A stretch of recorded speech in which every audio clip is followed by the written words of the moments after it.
Hello, everybody, and welcome to this webinar from the Migration Policy Centre at the European University Institute in Florence. A kind of regular, hopefully for many of you, regular appointment at 3 o'clock on Wednesday or 3 o'clock European time, Wednesday afternoons, but you're very welcome wherever you are. Today's webinar is on the theme of Brexit. We're going to hear a presentation of a new book published by Cambridge University Press called Brexitland. We're very pleased to welcome the authors of that book, Professor Maria Sobolewska, who is a professor of political science at the University of Manchester. Hopefully for many of you, regular. But you're very welcome.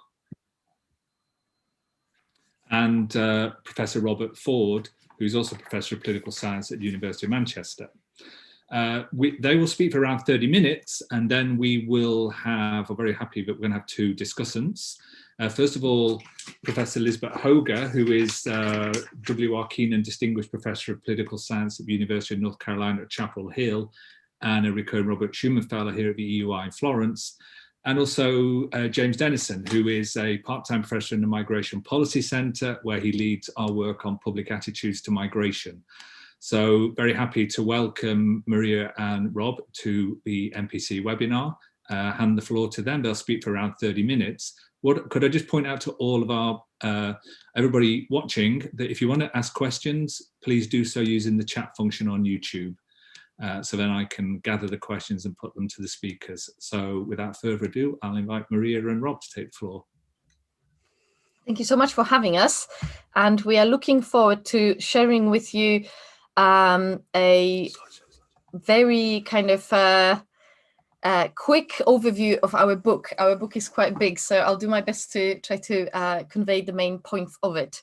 The first thing to say is that that the inspiration for the title comes from another book about divisive politics and politics of division, but this time from America.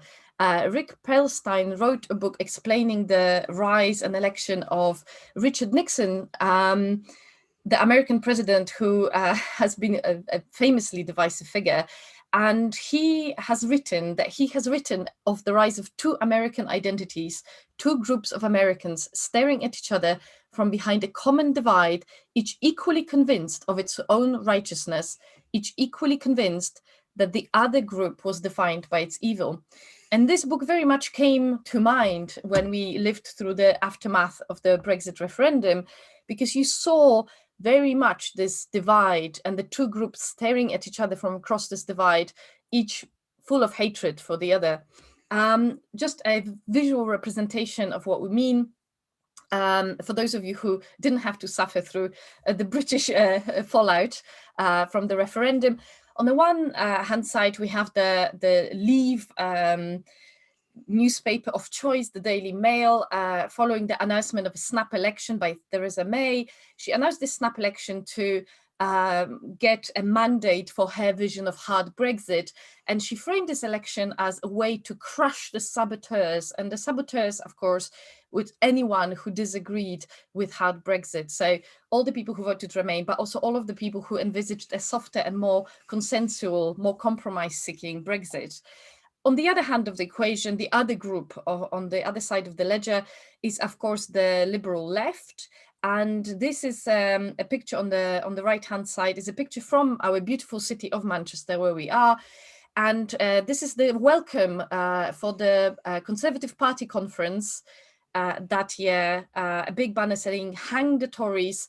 And if you were in any doubt over what this might mean, there are two effigies hanging off of ropes, dressed in the Bullingdon Club uniforms, thus making clear what the target of this attack is. So in the book, we take the position that this level of division, this level of mutual dislike and judgment of each other is not something that has been created by the referendum, and it's not something that arose on the aftermath of the referendum. It has been a long time coming, but it wasn't inevitable at the same time. So this book tells a kind of multiple stories, starting at the very beginning with demographic changes. What kind of society did we have for this referendum to have the kind of impact that it had had? So the first big demographic change that we talk about in the book is educational expansion. Since the late 70s, Britain, as a lot of other places in the world, saw a huge education expansion. So education of all levels, but particularly the university education, has gone from a preserve of the elites to something that a lot of people do. It's becoming the new normal. And as you can see in this graph here, we have the red line, which is people who went to university at all and received any sort of degree. And you can see in 1985, so within a lifetime, we see that fewer than 10% of people had a university degree, whereas now it is nearly 30%. And in fact, last year, we have had a historical moment in our country, in Britain, where exactly half of 18-year-olds that year have applied to university. So this is an enormous social change. The second overlapping social change happening at the same time is a huge rise in ethnic diversity.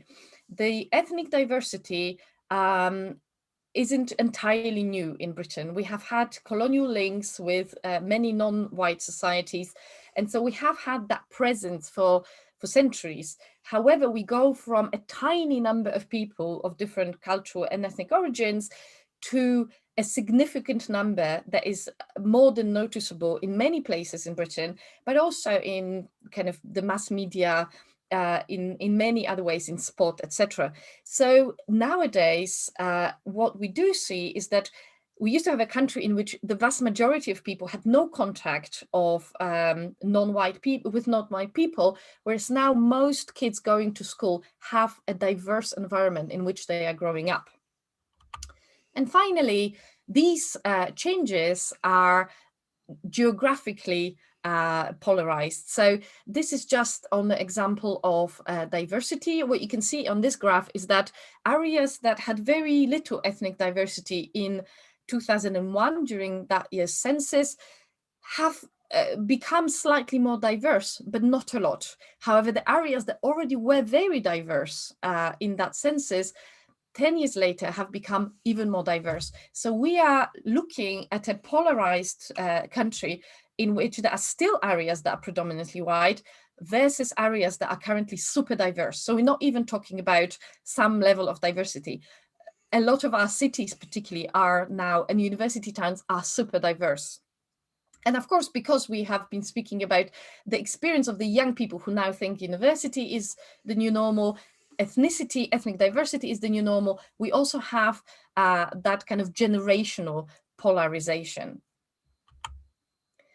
At the same time as our society is changing, we also see huge political change in terms of how politics is conducted. Party politics is changing. 1997 is this kind of traditional marker in British politics.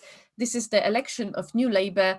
And what it kind of symbolically marks, even though it started earlier, is the convergence of the two main British political parties on economy, on the left-right spectrum. Left-right spectrum, of course, is the main classic divider of British politics. And so all of a sudden, from these very different ideological parties, we arrive in a space where both parties are sort of in the center of that space. At the same time, the parties also start converging in terms of who they recruit from, in terms of their political elites. So in 1999, almost 30% of Labour Party MPs were school leavers. They were of working class origins. And of course, the Labour Party is the party that emerged to increase representation of working class people in Parliament. However, right now, it is only about 10% of their MPs who come from those backgrounds. The vast majority of them, just like on the Conservative benches, they come from those professional, highly educated elite backgrounds. And finally, the kind of last nail in the coffin of the traditional party politics in Britain is the fact that the campaigning over the same period, the way the party's campaign has changed as well. What you are looking for here is spending and where it's concentrating, where the party contact and their canvassing efforts go. And in 1959, this is a very good statistic to illustrate this, Labour has spent almost 70% of its legal budget in seats where they stood no chance of winning. These were safe seats for the Conservative Party, and yet they went out there and campaigned in those seats. By now, it is less than 20%. So most people in Britain nowadays don't really have direct canvassing contact with the political parties. Because the parties are now converging ideologically and they come from those similar backgrounds in terms of the education levels of the class backgrounds, what we see is also that the values of the party elites have converged and have departed and left a lot of those voters from these different backgrounds behind. Here is just an example, because you can show that on the example of many ideological kind of views, but this one is people agreeing that equal opportunity for ethnic minorities has gone too far, and the darker columns are the candidates of each party, whereas the lighter blue column is the voters of that party. And you can see that all parties have a gap, a significant gap, between what the voters think on this issue and what the candidates think of the issue. The candidates of all parties are much more liberal on the issue of equality policies for ethnic minorities. Even the Conservative Party, that has a little bit more, is a little bit closer, it is very far away from its own voters. So unsurprisingly, the voters have noticed. And again, this is just one measure, and we show in the book a few more of those, that the people have started departing politics, departing the traditional political parties. As the parties moved away from them, they moved away from the parties. And this is a graph showing that there used to be partisan identities were very widespread, and almost 50% of British people declared a strong identity with at least one political party. And by the time of the referendum, this has not only fallen precipitously, but also what we saw is that many more people declared no partisan identity whatsoever than those who exhibited a strong attachment to any of the party. So this is a very different electorate, much more volatile, much more kind of swing voter rich. So why does it matter that our society has changed? And why does education matter? Why does ethnic diversity matter? It is all to do with value change. So it is very well known that educated people have those different values, political values, but we believe that in Britain in particular, they haven't been measured properly, those differences in values. What you normally see is measurement of authoritarianism, but then there's a huge conceptual leap from authoritarian attitudes and identity politics, especially to do with immigration and Brexit. So here we issue a call for arms for political scientists in Britain to look more closely at ethnocentrism, those attitudes, those values that are more closely related to identity politics. Because of course, ethnocentrism is this tendency to be attached very strongly to one's in-groups and show hostility and be threatened by out-groups. Another big call to arms that we are trying to issue with this is to also look at what is at the other end of ethnocentrism. So we have people who are low in ethnocentrism, but is it just a lack of that tendency to look at in-groups and out-groups in this way, or is there something else going on? Is there an active attitudes to value diversity and to oppose prejudice and intolerance? And we argue that anti-prejudice norms could offer such a measure. But again, this is research that is at quite an early stage really here. So how do these differences in the level of ethnocentrism translate into politics? How does this society that is divided over values become engaged in politics? And our book names two mechanisms. One is activation, when issues that mobilize those ethnocentric voters emerge and they appear on the agenda. And then mobilization, which is a party-led, a political actor-led process. So the political actors become aware that there is this activated electorate, and they try to win their votes and mobilize them into voting for their own party. And just to summarize very briefly what we argue in the book is that we have those, if we look at the levels of ethnocentrism and what kind of demographics underline them, we can broadly create those kind of typical actors in the electorate. So we have the identity conservative voters and identity liberal voters.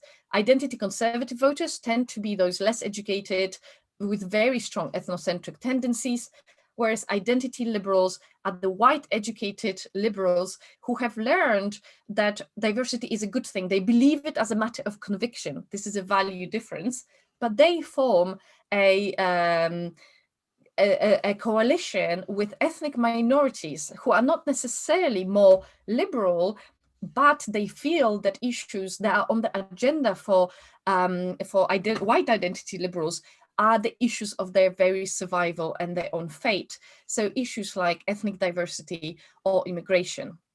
And again, these are just ideal types of voters. So not every voter in the country falls under these, but these are our main protagonists in the book, if you wish. I think you're from next slide. Okay. And just to show you that our levels of ethnocentrism do load on those demographics really well, these are 3 popular measures of ethnocentrism.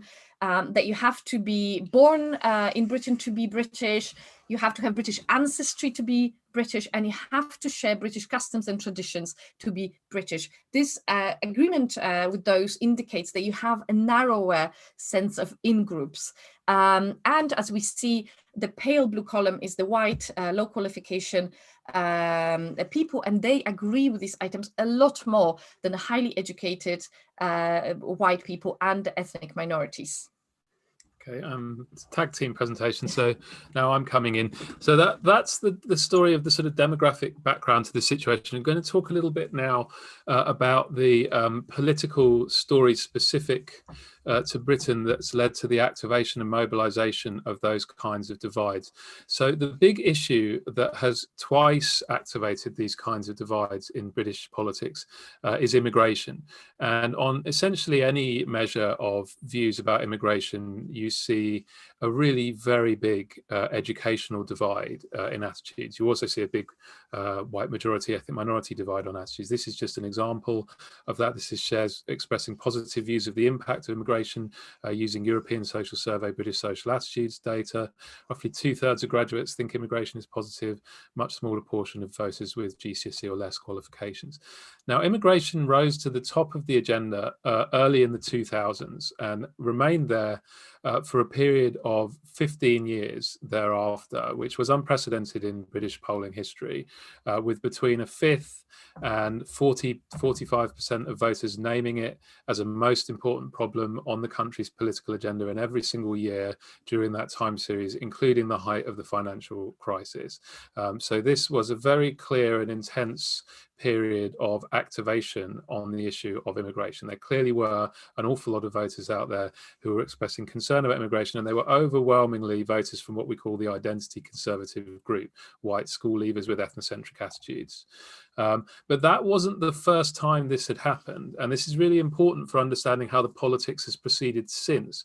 There was a previous period of intensive activation on the issue of immigration in the 1960s and early 1970s in response to immigration from the Commonwealth, from Britain's former imperial colonies, as a result of the 1948 British Nationality Act, which gave citizens of those former colonies the rights to migrate to Britain, and continues to this day to give them voting rights if they happen to live here.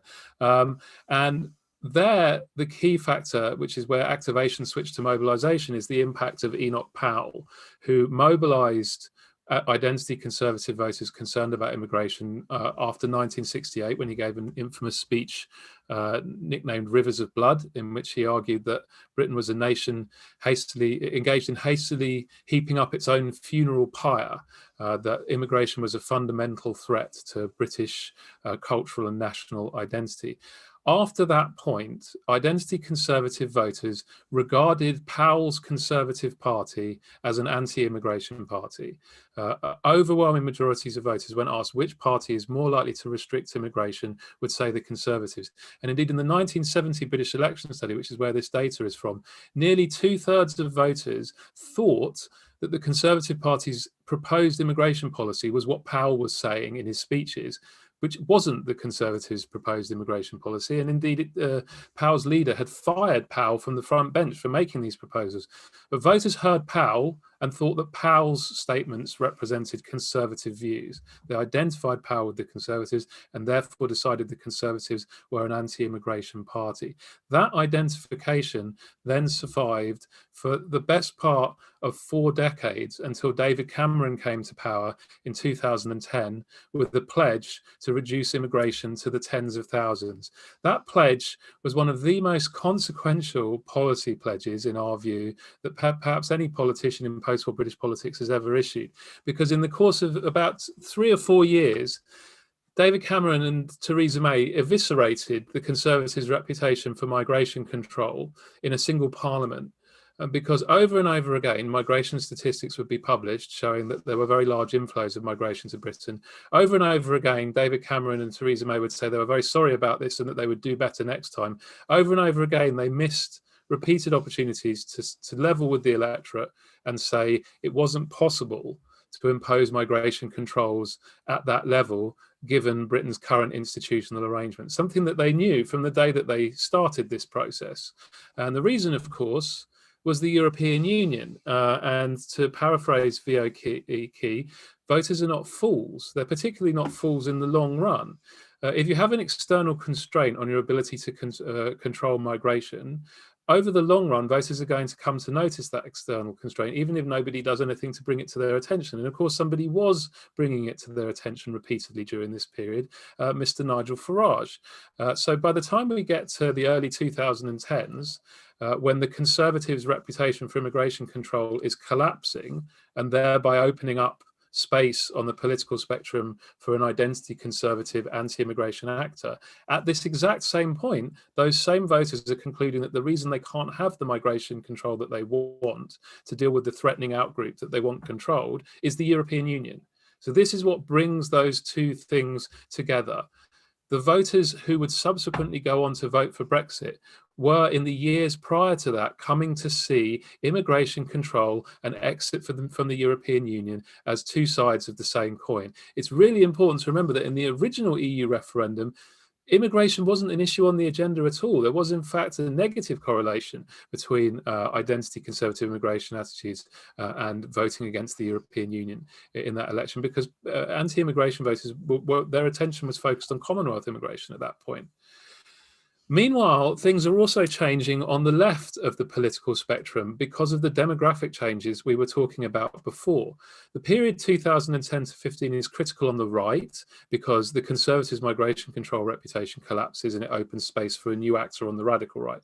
It's also critical on the left because a liberal left actor joins coalition with the centre-right actor, the Liberal Democrats, triggering an influx of voters, also from the Green Party, into the Labour coalition and accelerating the longer run shift on the Labour side from being a party where the largest group is working class white school leavers who are quite socially conservative and identity conservative, to a situation where the electorally dominant group in their coalition is identity liberals, graduates and ethnic minorities.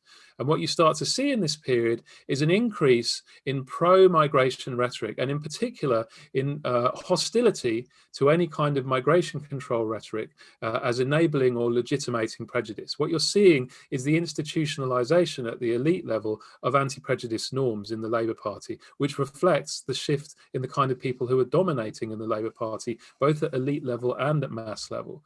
At the same time, a legacy of history and geography in our first past the post electoral system is that the Labour Party can't win a parliamentary majority without winning a bunch of seats where white working class, identity conservative, ethnocentric voters are still by far the dominant group. And the MPs representing those kinds of seats were already becoming very concerned about what they were seeing on these kinds of issues, because they could see that Labour were on the wrong side of their local voters on these issues. So that's the other shift that we're seeing in this 2010 to 15 period. And we're seeing also growing partisan polarisation over these kinds of identity issues. So again, this is this measure we were looking at before. Equal opportunities for BAME people have gone too far. What you see in the 2000s and 2010s is the share of voters in both of the liberal left parties who agree with that falling, while the share agreeing with it on the right remains the same. So these parties are fanning out on this issue. Now, I wanted to just say a little bit about the other side of this coin, because we think, I mean, there's a lot of discussion of the race card, but we think that the politics of this going forward, and it's been evident again in both the US and UK this year, is not just about the politics of racism, it's about the politics of anti-racism, and in particular, the politics of defining anti-racism. There is increasingly a tug of war at elite and mass level over exactly where the definition of racism lies. And the reason that this is a high stakes political conflict is precisely because universal agreement now exists that racism is morally reprehensible. So if you are stigmatized with the brand of racism, it's really, really consequential for you, even if you're not in politics at all, but particularly if you're in politics. So therefore, it becomes really important where exactly in social debate that the dividing line is being drawn. And that brings us on to anti-racism norms. And we ran some experiments here to investigate how this tug of war plays out. The first experiment, we had a hypothetical checkout worker in a shop.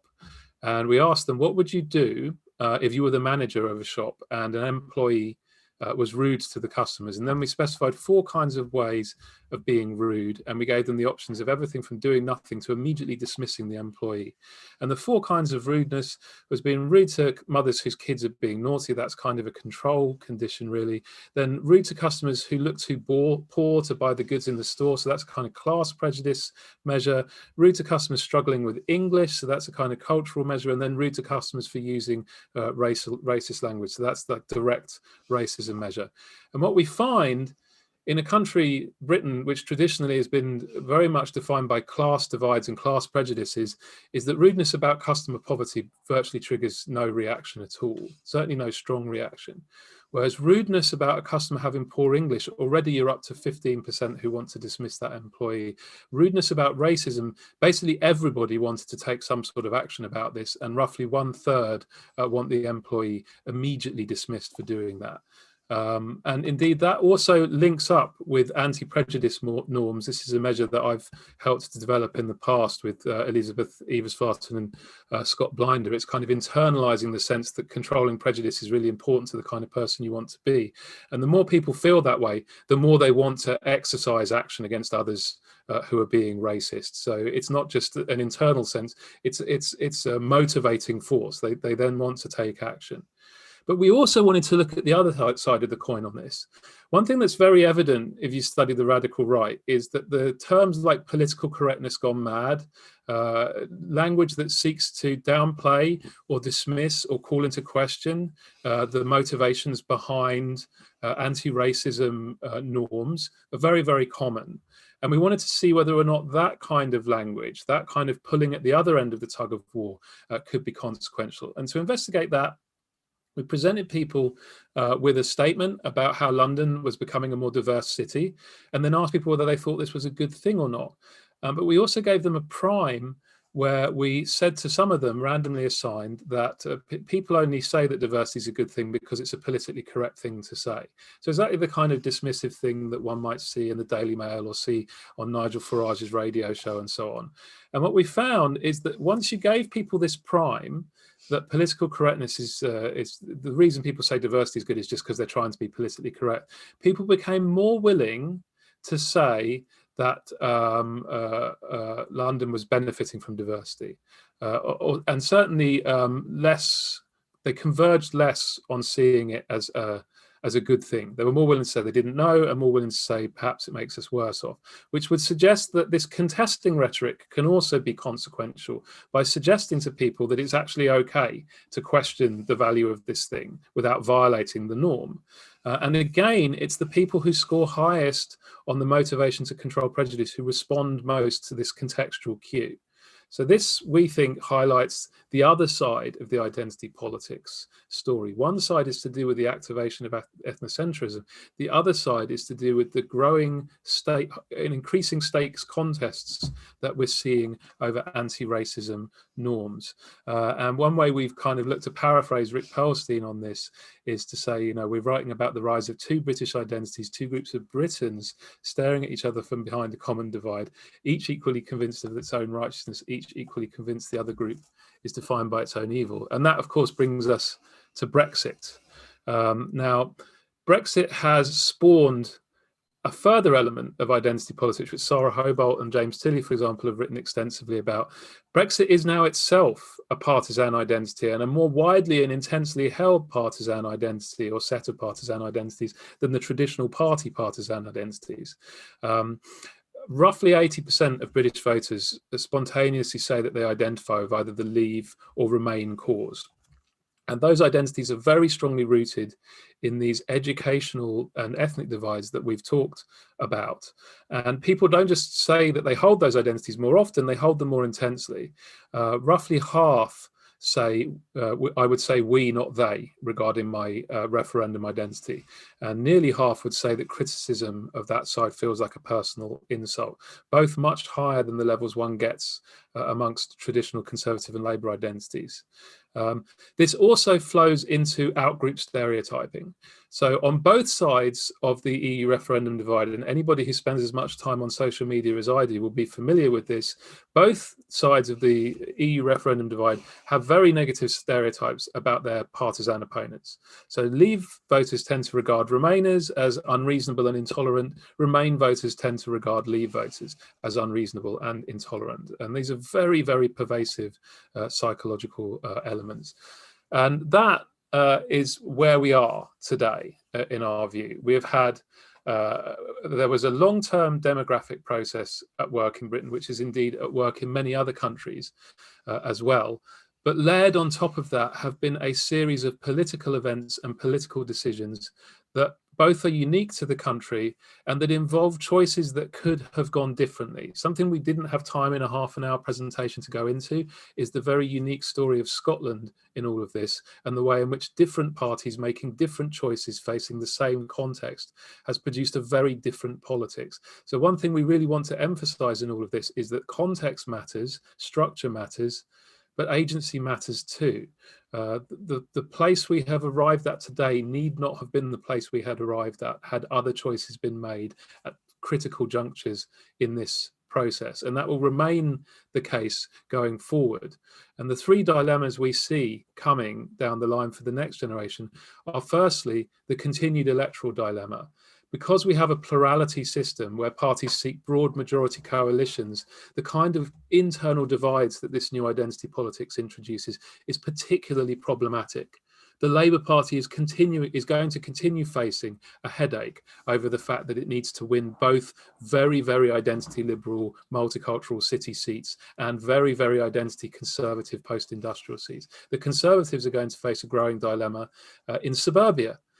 One might say that, as is so often the case in British politics, that the current situation in America gives us a look forward to what may come in the next decade for Britain. Trump lost suburbia. If you look at where there were the biggest swings away from the Conservative Party in 2019, it was also suburbia. Same kind of seats, prosperous, graduate heavy, identity liberal. None of them fell in 2019, but that doesn't mean they won't fall in coming elections if the Conservative Party, like the Republicans under Trump, comes to be identified too closely with a kind of ethnocentric politics. Secondly, the partisan dilemma. How can each party deal with the emergence of these new partisan identities, which remain much stronger than their traditional identities? And finally, the policy dilemma.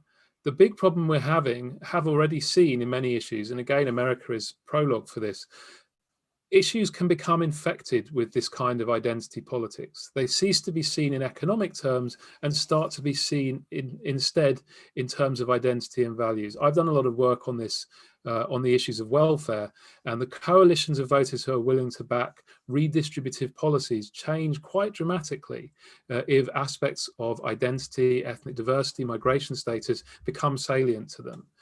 We are likely, I think, in a diversifying society to see that kind of thing happening more often in the next 20 years than we've already been seeing in the past 20, and that will continue to pose dilemmas too. And we're already past time, so that's where we'll stop. Just land on a slide that has lots of nice things said about our book and encourage you all to buy it. Thank you. Thank you, Maria and Rob. Yeah, I've bought the book, and it's a great book, and we are getting some questions coming through, but first we have very happy to move from Disbury to Chapel Hill, where Elizabeth Hoger joins us. to comment. So I'll hand over to Lisbeth. Thank you, Andrew, and thank you, Rob and Maria, for it's been a real pleasure to read Brexitland. It's a superb book, combining that big picture with a systematic evidence and tidbits of facts and examples. A lot of them I wasn't aware of, so this was really quite a learning experience, cogently written as well, beautifully written. I'd like to start with a few comments on the book, looking from the outside in, if you like, and then kind of branch out and just turn my perspective really from taking the book as a point of departure to think a bit about future identity politics. 2 on the first, and if I have the time, 3 on the second. Let me just begin with first. You make and Maria set this out very compellingly in your introduction. You make the argument that demographic change is really the foundation, or lay the foundation for the shift to identity politics in Britain, and point out the educational revolution and mass immigration and rising ethnic diversity, both upsetting people's lives and life's chances in very palpable ways and in directed ways that then lead to a potential that can be mobilized by politics, right? This is powerful and exhaustively documented. 2 things that you're thin on, and that might have been a choice, but I just flagged them anyway because I think they help to make sense of why these 2 demographic changes have been so consequential. One is you're thin on the economic undergirding of it. Gary and I have called this in our work, what's underlying it is the information revolution, or what Iverson and Soskin in their recent book call the shift from a Fordist industrial economy to the rise of a knowledge economy. A knowledge economy, information revolution, you see the link there with, the educational revolution. That is, the educational revolution was a response to demands from a changing capitalist system. And I think perhaps one could have set that out more explicitly. I will never forget a little face-to-face tete-a-tete we had when Gary and I were spending some time at Nuffield College, Oxford, and we went to the covered market in Oxford. And we sat there in one of the coffee shops, having a coffee, I suppose, a latte, no doubt, because we are these conviction liberals. And here comes in this young, white, drawn boy, looks like a boy, he must have been 17, 18 years old. And there was a sign there on the desk saying, looking for new people to hire. And he steps up to the desk and is really kind of inquiring. And he gets turned away by a person with a East European accent who's actually working in the shop. You kind of saw there the effect of immigration that is economic as well as cultural at work, right? This young guy, clearly a school leaver, had no chance to compete with a set of immigrants that came with human capital that was not given to him in the UK system. So I think there is a economic undergirding there that might have been useful to bring out more explicitly.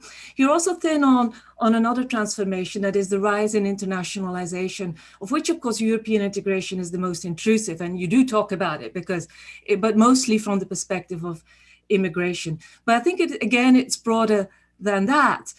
Because when you look at the data, it's quite remarkable. Around the same time, from the 1990s, a significant rise in international authority through a range of international organizations, essentially extending the rule of law to credibly commit transnational contracts, right? In a economy and in societies that are becoming increasingly interdependent, intertwined, truly transnational, then you want to make these transactions more legally binding and so extend property rights.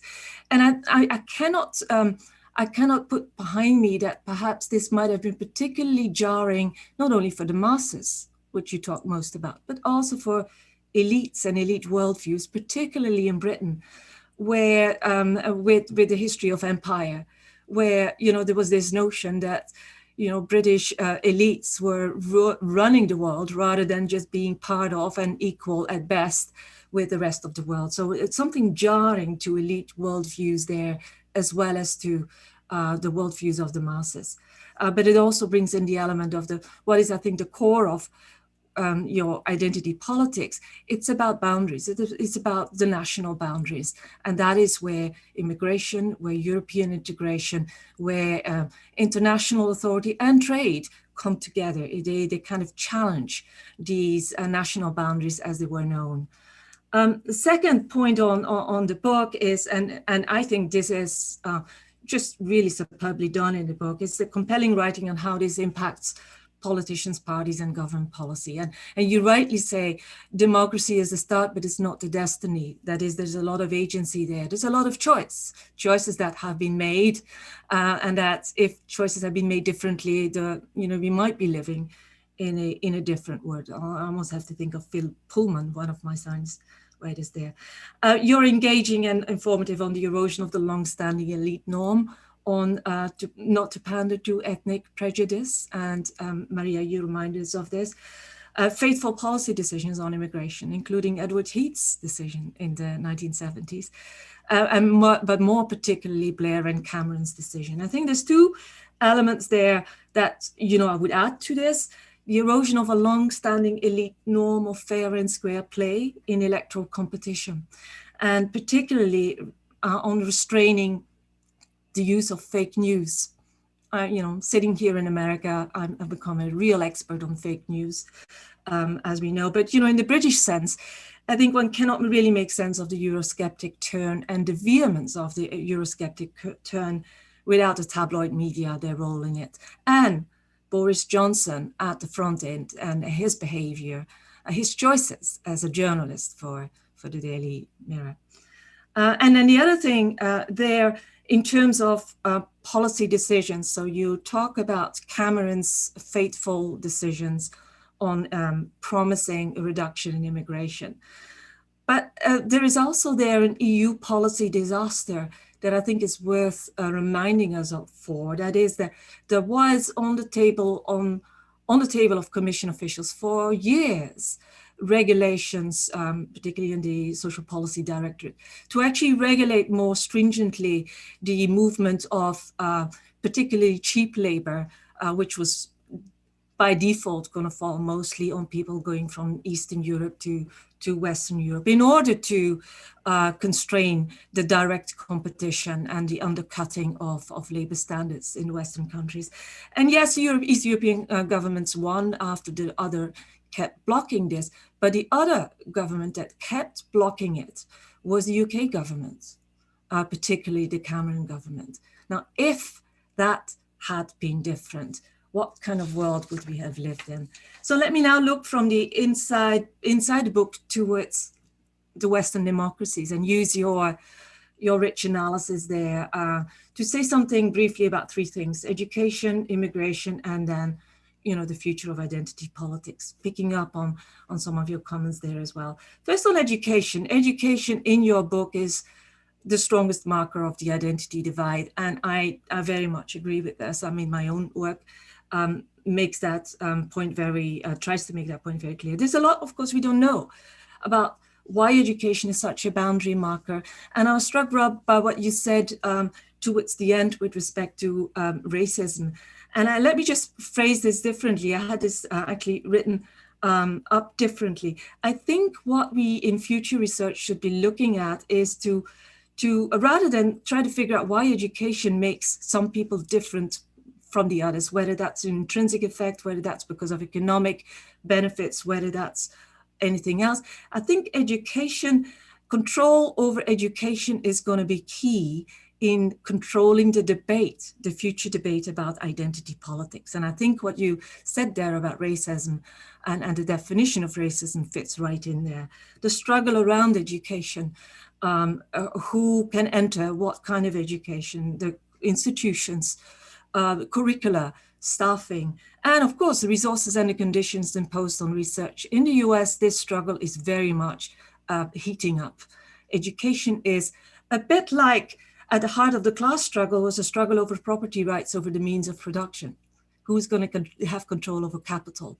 Education is the capital of the identity politics of the future. And it's not a given that more education, of having an education, leads to certain what you call the liberal conviction views, the conviction liberal views. It's not a given. It depends on what you put into education. I think that's something to watch for future. On immigration, the chief wedge issue on the new cleavage. I like you, and you did this in the presentation, you do a great service by showing that anti-multiculturalism is not the same as racism. That cannot be conflated. You also do a great service in the book by pointing at the contingent nature of liberalism among ethnic minorities. I think those are two important points to move forward, to take forward for future research. Immigration as an issue is shifting. We're shifting away from immigration to how to deal with immigrants, right? That's been going on for a while. The first battle about patrolling the borders on the outside has essentially been won by the more skeptical immigration side. So what we're moving in now is more of the battle about how to regulate or how to deal with intergroup and interpersonal relations in culturally diverse societies. That's one thing.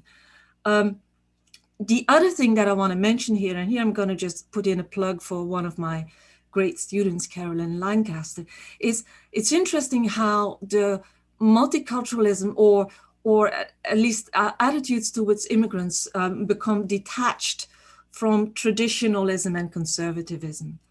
And I think that has to do with the specific nature of immigrants, particularly in continental European societies, but I think also to some extent in Britain.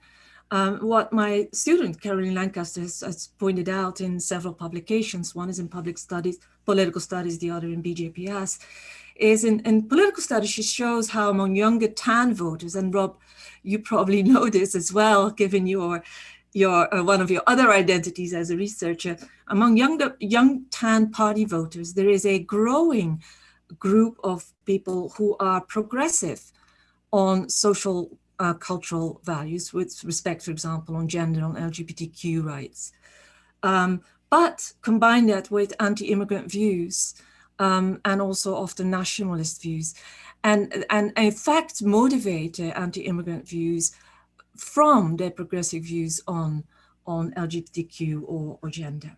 Now in her BGPS piece, then Caroline goes on and shows that this kind of tendency, this kind of orthogonality between anti-immigrant attitudes and conservative attitudes on other social cultural issues is also growing in the population at large, particularly in Western societies. That is, it's perfectly possible to be a conviction liberal on LGBTQ rights, but a identity conservative on immigration, right? And that is, I think, again, something that is worthy of exploring in the future. And then my final point, and there I end, Andrew, is identity politics going to be the new normal? And again, I liked the way you ended your presentation. Like you, I think we need to keep a flexible mind on this.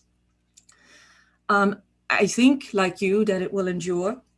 It's too powerful, it's too emotive, and you connect it with the deeper innate notion of ethnocentrism, or our tendency as humans to group ourselves and to have this in and out group, very strong in and out group feelings. It's not general, but it is pretty widespread among humans.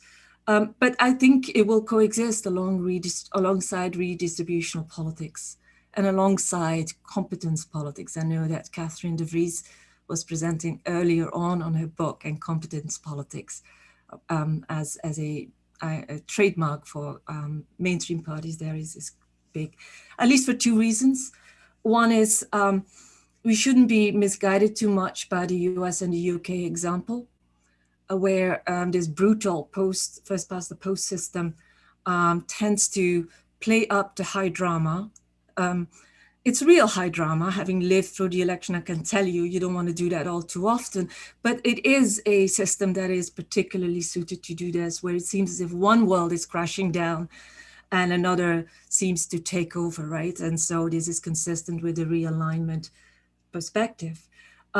Most countries in Europe have PR systems, and it is a more sotto voce a more also fluid, perhaps, electoral arena within which this politics plays out. The other thing is the notion of differential polarization, and I mean by that, polarization among these identities is most outspoken, it seems, at a national level more than at local level, more among partisans than among independents, more among the politically cognizant than among others.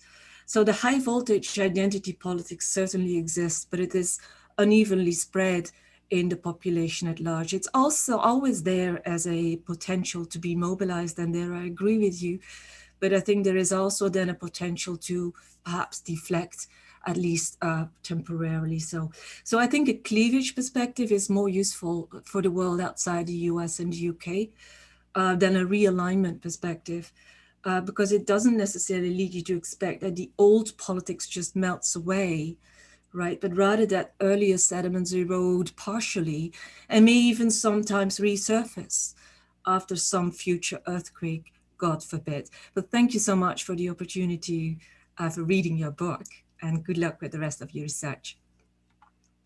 Thank you, Lisbeth. I'll hand over to James. I mean, I'll just echo briefly what Lisbeth said in that I think it's a really fantastic book. It's definitely one of the best things I've read on Brexit, but really, as you've said in the presentation, it's not even really about Brexit. It's much more about division and polarization and the long-term shifts. And I think it does a fantastic job of that, and it's highly original in that sense. I think one of the big strengths of the book, from a cleavage theory perspective, in fact, is you pinpoint these two sociocultural, socio-demographic changes, education and ethnic change. And I do think that seems, I mean, really the exact right place to look, just intuitively and from the work I've done. In terms of just other strengths, really briefly, before I get on to a few questions, I definitely think moving the focus for Brexit to long-term changes is a good thing, and something that I've worked on, and I think the book is a clear contribution in that respect. Outside of the UK, I think one of the big contributions that the book will make in the longer term is that it's one of the best introductions of psychology into cleavage theory that I've seen. So usually cleavage theory looks at these kind of changes like education and ethnic change, and then says, okay, these people become aware of it and then vote for the relevant party. But you really go into far more detail in how the identities emerge and show that they do actually exist, building on the work of other scholars as well, but I think it's the best attempt to do that I've seen. And then also, of course, I mean, a little bit less in academic terms, but I think you're very, very brave to, of course, deal with identity politics in a sort of detached way that seems very nuanced and balanced, rather than taking one side. And of course, it's not so easy. And of course, the experimental evidence is incredible. I mean, the figure on the amount of people who, the difference between the class and race norms are absolutely stark. So now I'll just get into, not really criticisms, but more just sort of questions I have about the book and the explanation for things moreover. So I know the book is about polarization rather than Brexit itself. But one question that I was left with and I couldn't quite resolve in my mind is, you have the population becoming more educated and greater ethnic change, particularly from the 90s onwards. But during the 90s and the 2000s, particularly during the 90s, was the exact period where Britain went from being actually pretty pro-European, at the start of the 90s, overwhelmingly pro-European, to, even if slightly less than other European countries, to during the exact same period becoming more, actually extremely Eurosceptic, and it was 50-50 really from the mid-2000s onwards, so over what would happen in the UK. So how can you resolve those two things? Greater education and ethnic change should lead to more pro-Europeanism, or at least a sort of more pro-global outlook, or however you want to look at it in those identity terms as well. But at the same time, Britain was becoming more Eurosceptic. And then, so as I say, I know that's not exactly, I don't want to misconstrue what the book is arguing, because I know the book is much more about identity in the long run. And then also on economics, which Lisbeth touched on, but I will just sort of take I think economics does need to be brought in, but I think one thing we should remember is that actually Leave voters were more economically optimistic and had been for some time prior to voting Leave than Remain voters were. So it's this losers of globalization, which you're not pushing but does link in there, doesn't, in my view, just really doesn't fit. So I wonder what you think of that. The first academic work I thought of after I finished the book was a paper that Rob Johns pointed me in the direction of by Hannell and Wolf in the British Journal of Social Psychology. And they point out that actually the similarities, the differences between Remain voters and Leave voters in attitudinal terms are not that much. If you just look at means, it seems like they're really, really different. But if you look at distributions, they're not that different. They're really just, the means are just pulled apart by some people at the extremes. So that might undermine the idea of two camps in sort of the Brexit land theoretical approach. And then this is a bit of a less academic question, but how do you make sense of people like the current Chancellor of the Exchequer, the current Finance Minister, who went to Stanford, he went to Oxford, and he's an ethnic minority, so he really ticks the boxes for a Remainer in every way, according to your approach, and yet he voted Leave, and he's of course a prominent Conservative. And then on Powell and choices, so I think that it's really useful in any cleavage theory or derived book, which to a large extent this is, to think about choices and elite choices and think about, that nothing was inevitable. And I agree with that entirely, but it's not a coincidence. I mean, you can say that Powell made the Conservatives anti-immigration, but every Conservative party in Europe is relatively more anti-immigration than the Social Democrat Party. So I don't know how true that really is, though the evidence you present is certainly is interesting and compelling. Then the other thing that I find left out of pretty much everything to do with Brexit and any studies on Euroscepticism is looking at the actions of Europe, really. And I mean the European institutions. And really the 10 years prior to Brexit, or at least the 6 years prior to Brexit, were, I think it's fair to say, one disaster after another.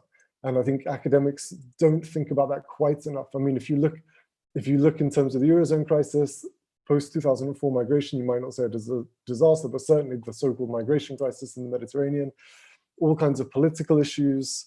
There was, Ireland and France voting in referendums against greater integration earlier than that.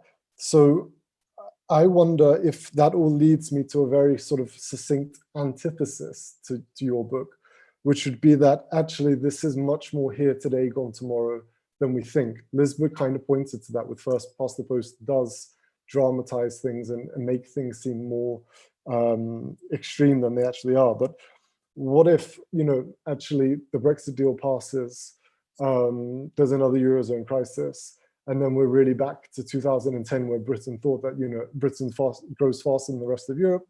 And actually, I could quite easily envisage all of this, maybe a Labour Prime Minister, and then all of this quickly gets forgotten. So maybe it's much more about retrospective voting towards the EU itself, at least in terms of Brexit. That doesn't necessarily, by any means, that wouldn't debunk your theory, because as I say, it's about identity and polarization, but I do think it goes against it to some extent. I think that's about it in terms of questions, so I'll leave it there for now. Thanks very much, James. And we do have, I don't want to overload Maria and Rob, but we do have some questions that have come in from the audience. I'd like to just put some of them to you now, in addition to those from Lisbeth and James, and give you a chance to respond. So we've got a question from Ian Warren, and Ian asks whether attitudes to immigration amongst Black, Asian and minority ethnic groups themselves have changed, given they're the fastest growing part of the electorate. We have a question also from Leonora Torres, and she asks about the concept of assimilation, and whether that was, I suppose, the concept of assimilation, the practice of assimilation, whether it's viewed as a solution perhaps to some of the issues that you've identified in the UK context. Stephen Ballantyne asks about Scotland, which of course you mentioned we didn't have time to, certainly in the book, we didn't have time to go into it today. And Stephen Ballantyne asks whether similar societal changes have occurred in Scotland, and how can we explain the majority Remain vote there? And also Stephen asks whether, he says there's evidence that EU migrants also voted majority Leave in Scotland, I'm assuming. And so how would you interpret this? Marius Borgacci also asks about devolution, devolved identities. I think there's some overlap with the question of Stephen. And then a final question from an ex-MPC colleague here, Laila Haj Abdu, who asks whether the conflict lines that you identified, age, education, diversity, translate into new COVID conflict lines against masks, vaccination, restriction of civil liberties, etc. So, I mean, that's quite a lot of questions, but there are two of you, so I will hand the floor back to you now. Thank you so much. Especially Elizabeth and James, we've been blushing here on this end, so thank you so much for the compliments and the extremely thoughtful additions and critiques. I do think some of these critiques will have to be met with the kind of, we already wrote so much, we actually had to take out a chapter at the end because the publisher said it's way too long. So there are some omissions in the book, of course there are. And I do think both of you mentioned this EU policy and how that was another actor which is absent in the book. And we just have to raise our hands up and say it was just impossible to squeeze yet another thing in there. But can I just pick up on the first, one of the first things that Elizabeth said, and she very rightly advocated for her student, and I've already written down her name, so I'll definitely going to look her up. And that's that you can be a liberal on many aspects, but still can be ethnocentric. And I think this is coming back to this point that I made earlier in the presentation about our measurement and how we don't really in the UK measure ethnocentrism properly. And in fact, in American political science, it has been measured, but it's only really been put back into the mainstream narratives quite recently because of Barack Obama, really, that this element that ethnocentrism is not entirely the same as authoritarianism or that kind of tan gal division.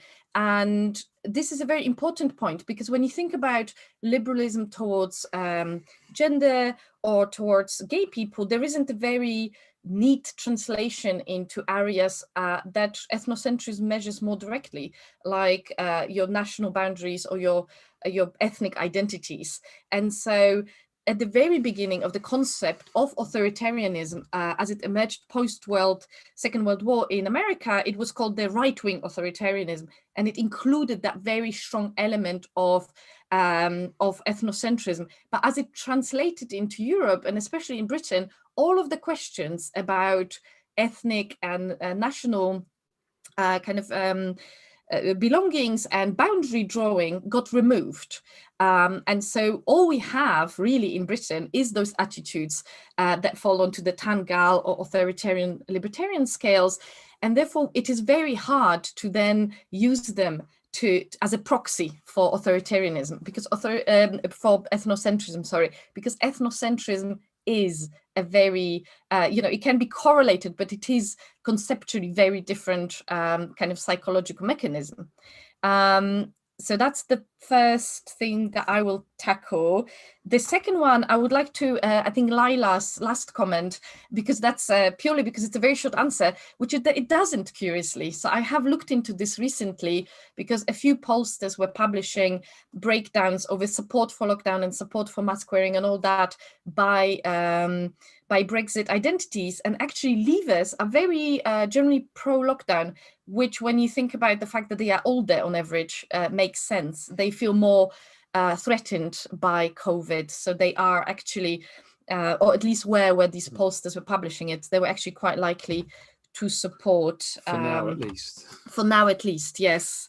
Oh yes, and finally, the one that I'll have a bite of is this issue of ethnic minorities who are on the conservative benches. And I always, I think it was even before 2010 election that I've published this very a long forgotten and never read widely blog for the PSA, arguing that in fact the Conservative Party is definitely the one much more likely to have a first ethnic minority prime minister than the Labour Party. And that is because the promotion of ethnicity in the Conservative Party is very different. So the Labour Party always took a very bottom-up approach to it. As they have many more voters of ethnic minority origin, they are waiting for some people to rise through the ranks. Whereas the Conservatives, as some of us will remember, before this whole Obama and Trump malarkey, we were all worried about the right-wing parties dying death by demographics, right? So they all thought that ethnic diversity means, rising ethnic diversity means that they will never get voted in again. So they actually made a conscious effort to go and recruit ethnic minority talent. And so these people were fast forwarded into politics. And our Treasury is the best example of this, because he's actually relatively a new MP, right? And yet already he has the second most important post in the land. And of course, his origin, we see the vast majority of those ethnic minorities or conservative benches are those people whose parents, as Lisbeth already alluded to, his parents, well, not his personally, but a lot of these people come from the South Asian communities who have left East Africa as refugees, and they were actually admitted to our country thanks to the Conservative Prime Minister, Edward Heath. And Labour, of course, famously refused to do the same for this group before. So I think they also have a much stronger attachment to the Conservative Party to start with. Well, I'll take a few very quickly, and there are so many, and we haven't written the notes very well. So apologies if I don't get all of them. Well, notes are great. So I wanted to take something about economics, something about the 1990s that James mentioned and the Euroscepticism, and then something about Scotland. On the economics point, it's well made, of course, because Lisbeth, you know this area so well, and that's kind of part of the answer in a sense. In a sense, it's linked to what James noted about psychology. We felt we had more value to add focusing on the political psychology story, which we felt hasn't been told as much.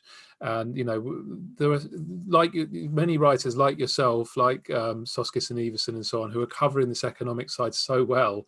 I mean, perhaps we needed to say more to place what we were saying in that context.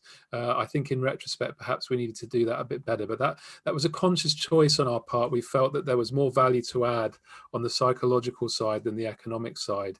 It's a difficult balance to strike, even when you get 400 pages from CEP, but we perhaps needed a bit more to just contextualize what we were saying in terms of the broader economic story. On the point of demographic change and Euroscepticism, it's well made. I mean, I think and perhaps something we needed to look at more, but again, 400 pages, we ran out. I suspect the answer lies in asymmetric mobilization as much as anything, in that I feel when you look back over the past 20 years, one of the big problems, and people like Tony Blair ruefully admit it quite regularly, is the left never made a strong identity liberal case to identity liberals for the EU when they had the chance to do so. It didn't happen under New Labour. It didn't happen on the Tory side under John Major, whereas the identity conservative right was making identity conservative arguments about Europe, you know, since John Redwood was elected as an MP. So there was an asymmetric mobilisation story there. Post-Brexit, it's righted itself, and it's, I think, illustrated the big error that the Stronger In campaign made. There was a values-based campaign that could have been launched for Europe, but they didn't do it.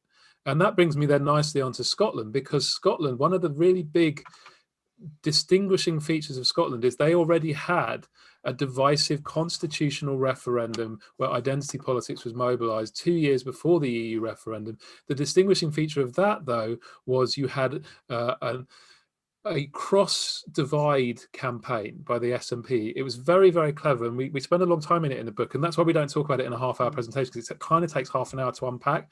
But the genius of it was what the SNP realised is they could appeal to ethnocentric voters by defining England and Westminster as the threatening outgroup. And they could appeal to identity liberal voters by defining the in-group of Scotland as progressive and liberal and cosmopolitan. So they could basically, Boris Johnson likes to say he wants to have his cake and eat it. The SNP really did have their cake and eat it in this regard. That's what was distinguishing about that. And what's really interesting about what's happened to Scottish politics post-Brexit is that that's no longer become possible, because what the SNP learned to their cost in 2017 and 2019, and helps to explain the unexpected election of lots of Conservatives there post-Brexit, is that there are quite a few Scots who don't want to be ruled by any kind of outgroups. They don't want to be ruled from London, and they don't want to be ruled from Brussels either. And when the SNP became much more obviously and explicitly an independent Scotland in Europe, with the Europe bit foregrounded party, then that ethnocentric end of the SNP independence coalition fell away quite quickly. So it's a remarkable story again of the power of agency. It was agency that brought that coalition together, and it was agency in the form of the SNP really foregrounding a second referendum as a way to stay within the EU that led to it falling apart as well.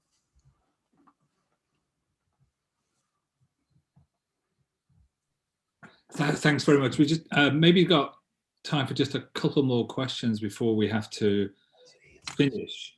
There's a second question from Laila Haj Abdu, which I think you may have touched upon actually, because she's asked about whether how Black, Asian, minority ethnic candidates representatives within Tory Labour impact new partisan identities. I think you've already touched upon that. Fred Paxton, who's here at EUI, asked a question I think which James raised, but maybe go back.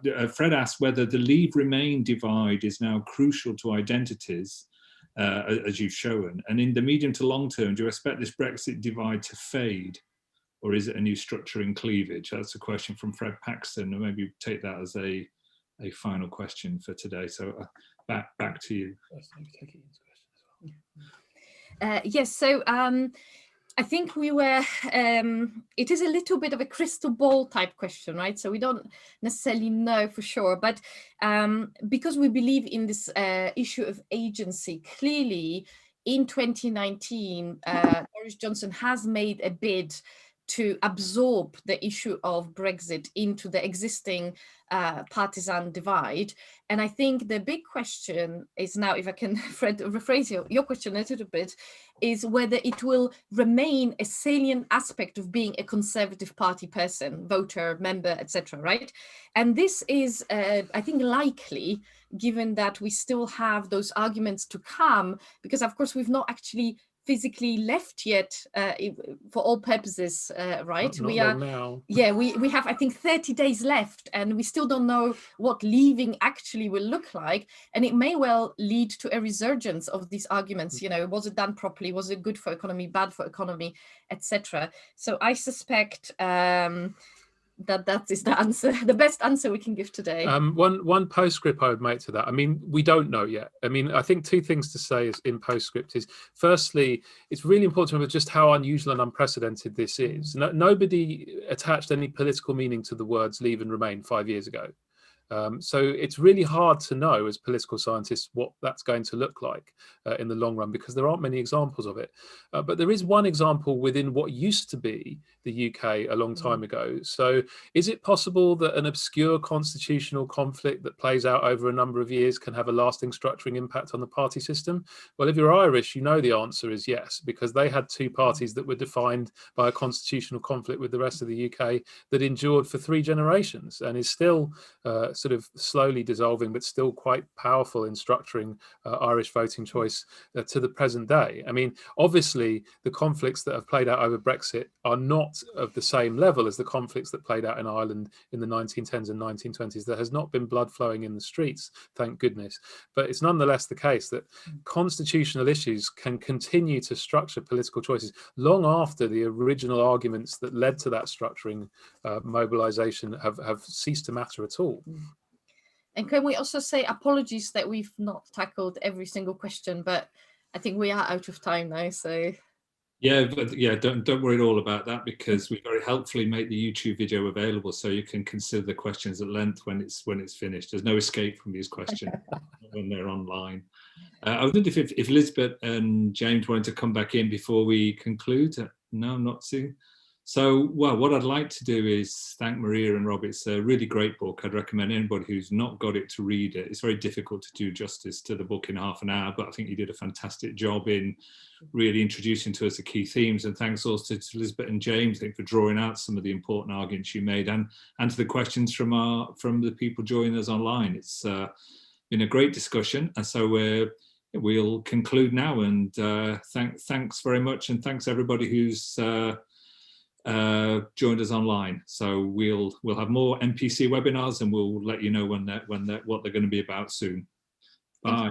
Thank you very much. Thanks for having us. Thank you. Bye. Thanks everybody. Bye bye. Thank you. Bye. Bye.